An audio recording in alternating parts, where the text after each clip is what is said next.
everybody. Hello. Welcome to the Hunt for Harmony. Welcome to the Hunt for Harmony, where we want to help you create the marriage you want. Exactly. So we want to first thank everybody for tuning in. Um, Welcome to new viewers. We thank you for your time and listening to what we have to say. I'm James Hunt, I am Jacques. and we are the Hunt for Harmony, and we are a couple that's been married 27 years, and we consider ourselves marriage coaches. We're not I thought you were counselors. about to say like experts or something. No, we're not experts.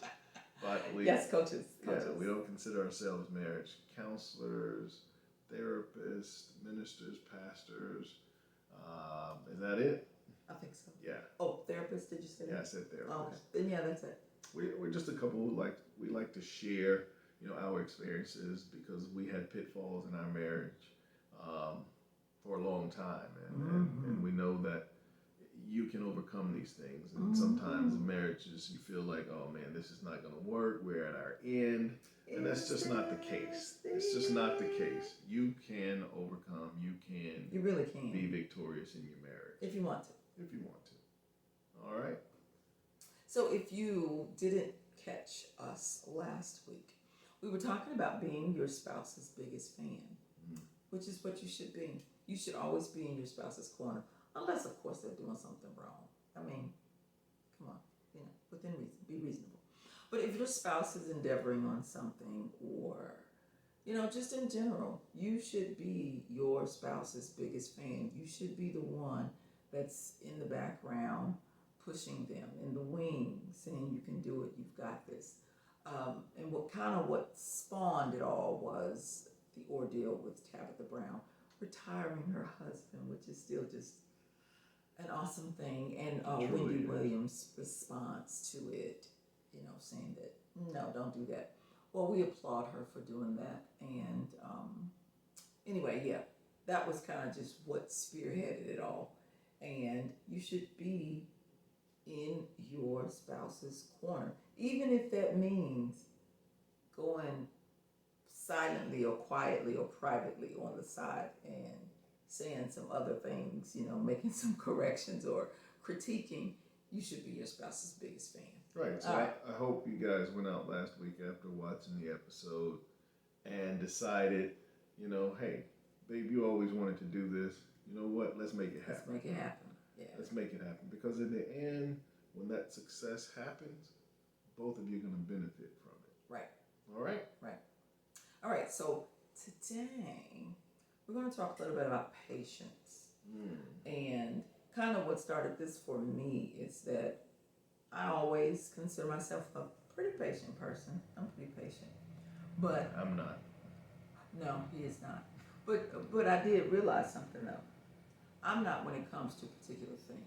And I guess that's not new information. Right. I'm not patient when like a thing that I am very impatient with, particularly with Mr. Hunt here, is being asked the same thing.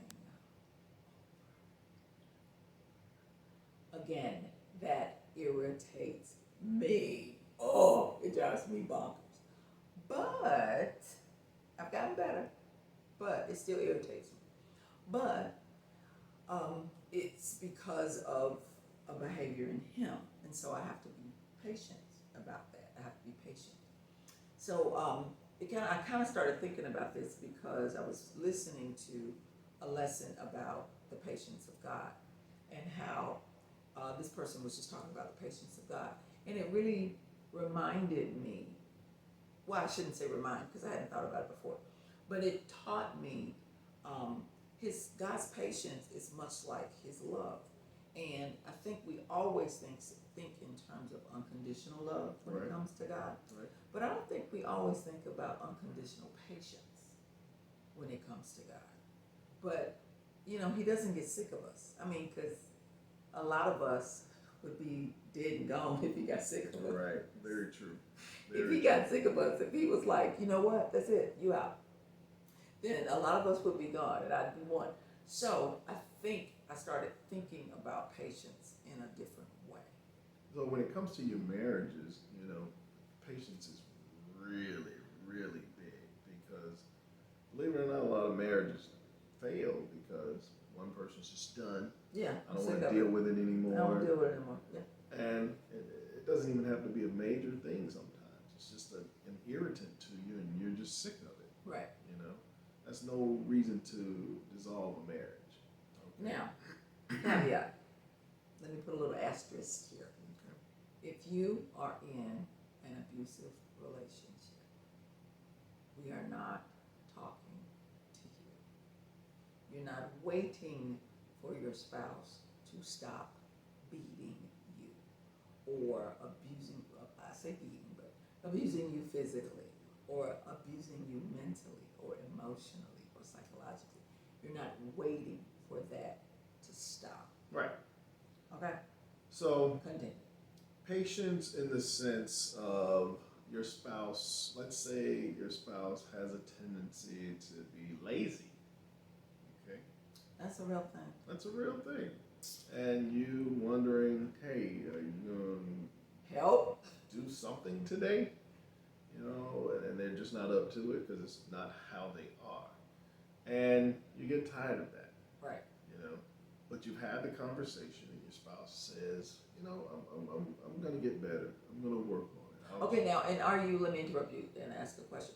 Are you talking about being lazy in terms of doing anything in life or being lazy in terms of like housework?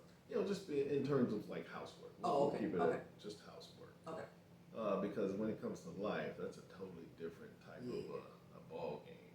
But you still need to be patient because you knew this about this person before you married this person. Tis true. And as long as you guys have discussed, okay, some changes need to be made and agreed that the changes will be made, then you have to be patient with that process. Okay.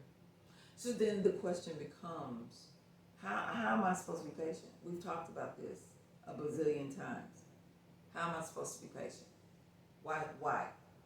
And you have to ask yourself, or you have to ask the other person, what does your effort look like?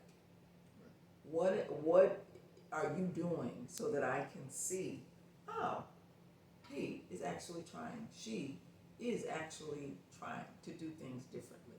Because that will help you in your patience. Yeah. So what does it look like? If you are truly trying to contribute around the house, what does that look like? If you're trying to be a better parent or help out with the kids, what does that look like? If you're trying to kill an old habit of drinking or smoking, your spouse needs to see, okay, they don't chain smoke anymore. Right. You know, they wait a few hours in between each cigarette now. That's progress. Right. You know? Right. And me seeing that will say, okay, they are truly working on it. Or he's not buying a case of beer now, he might buy a six-pack. You know?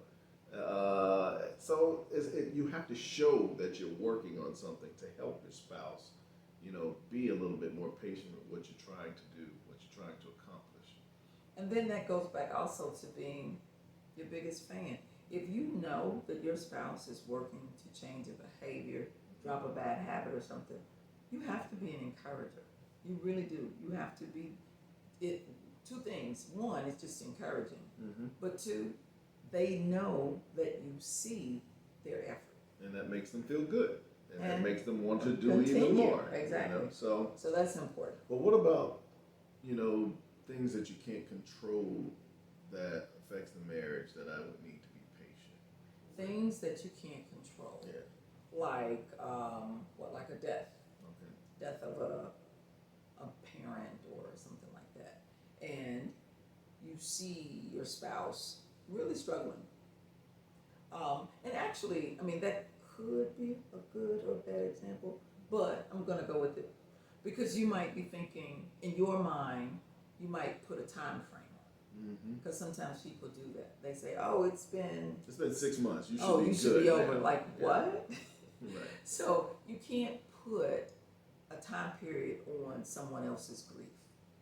So in a case like that, it's not their fault. It's nothing that they had any control over. Then you really have to check yourself because you should be patient and supportive and helpful. And if you see that um, they aren't moving toward, because I don't know that you get over a death, but if they see that you're not moving back to some type of normalcy, then you would be the person to maybe suggest speaking with someone or joining a grief group or something like that, but certainly not the person to be angry or Right. upset or treating them differently because of how they're processing or dealing with that grief. I mean, that's tough because a few years ago I lost a job and it was really hard on me. I found myself just feeling defeated, beat up, and I really didn't have any motivation. And I know that it took a lot of patience, from her and even help me to kind of get through it. Be encouraging, to know that the future's bright. Just keep moving. You have to keep moving. And it really tested. That was a test on our marriage, so you gotta be patient. You gotta be supportive. All right. Right. So it could be a death, it could be a loss of a job, and that loss of a job was more than just. Yeah, it was a little loss more of a job. behind it. So Yeah, it was more than just a loss of a job. But whatever the situation is, you have to remember that your spouse had no more control over it than you do or did. And they may be processing it differently than you are. And you have to give them space to do that. You have to be patient and allow them to work through that. But supportive.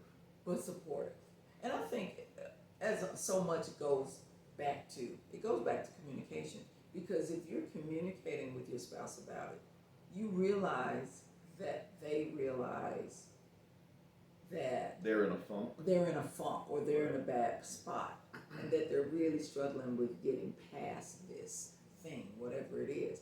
And so it's not like they don't even realize what's going on. They are fully aware of what's going on, and they're fully aware of how it's affecting them, and possibly even how it's affecting everybody else around them. So patience.